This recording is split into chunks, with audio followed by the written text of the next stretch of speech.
Good morning everyone, I S के विक्रांत।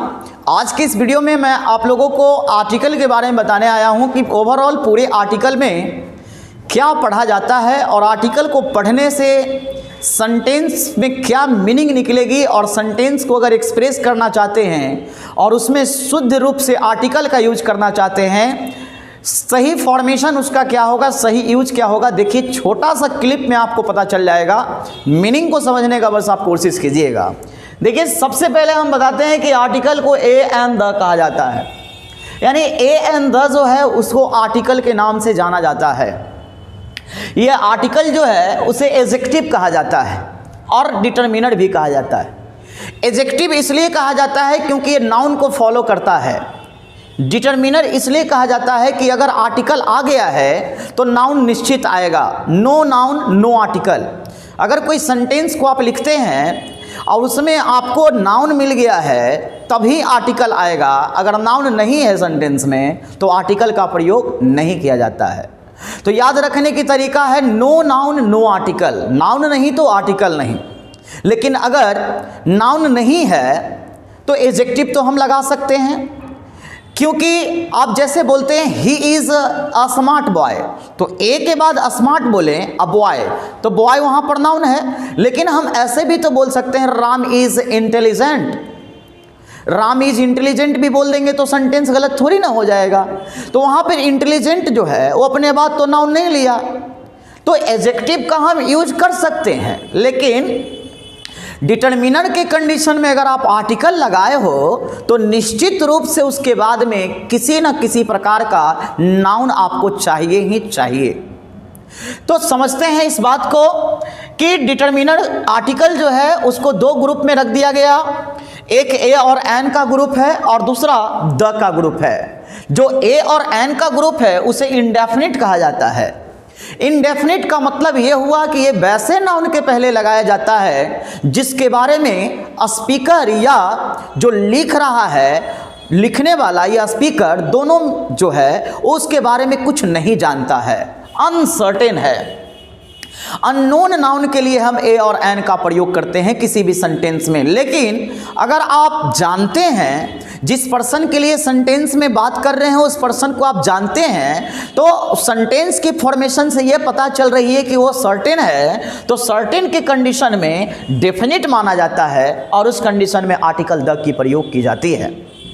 अब ये सर्टेन और अनसर्टेन, डेफिनिट और इनडेफिनिट दोनों को क्लियर करने के लिए मैं आपके सामने दो तीन एग्जाम्पल लिखा हूं जिससे आपको मैं समझाने का कोशिश करता हूं। A man is calling you outside the classroom. मान लीजिए कोई बच्चा है और हम पढ़ा रहे हैं, बोला सर कोई आदमी आपको बाहर बुला रहे हैं।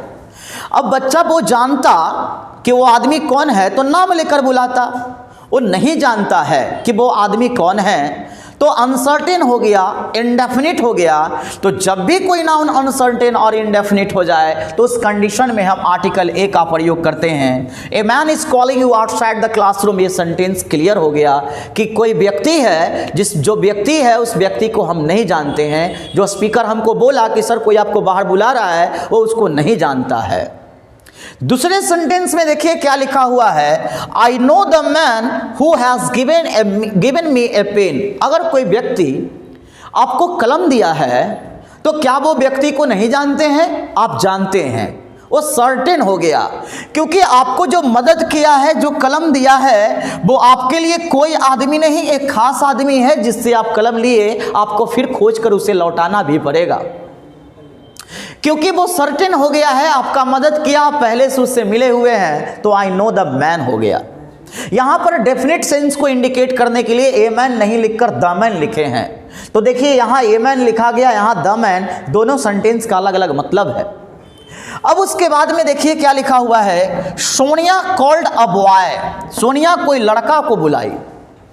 हुम, जिसको सी गेव 1000 रुपीज। बोलिए अगर आप किसी व्यक्ति को 1000 रुपया दिए हैं और उसी व्यक्ति को बुला रहे हैं तो क्या वो व्यक्ति आपके लिए अनसर्टेन हो गया? नहीं, आपके लिए वो व्यक्ति सर्टेन है। तो सर्टेन होने के कारण यहाँ पर ए लगा हुआ गलत है, कायदा से हमें द लगाना पड़ेगा।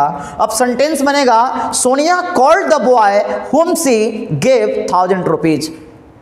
सोनिया उसी लड़का को बुलाई जिससे वो 1000 रुपया दी थी, तो ये सर्टेन फॉर्म को शो करता है। ताजमहल के पहले द लगेगा, गंगा नदी के पहले द लगेगा, ये सब एग्जामिनेशन में नहीं आती है। मीनिंग पूछता है एग्जामिनेशन कि किस प्रकार से आर्टिकल को आप अंडरस्टैंड करते हैं, किस प्रकार से आर्टिकल को आप समझे हैं, इस प्रकार से क्वेश्चन पूछा जाता है। तो मीनिंग को समझने का कोशिश कीजिए, है ना। वो जमाना खत्म है कि आप ताजमहल के पहले द लगा दीजिए, कुतुब मीनार के पहले द लगा दीजिए, गंगा नदी के पहले द लगा दीजिए, वो सब सिस्टम सब जानता है। ये मीनिंग के आधारित क्वेश्चन आती है, मीनिंग को समझना होगा। अगले सेंटेंस लिखा हुआ है, Pankaj has a car and he wants to sell the car. देखिए यहां पर पंकज के पास कार है, ये यहां पर सिंगुलर काउंटेबल नाउन को इंडिकेट करने के लिए बताया, संख्या को बताया कि पंकज के पास एक कार है।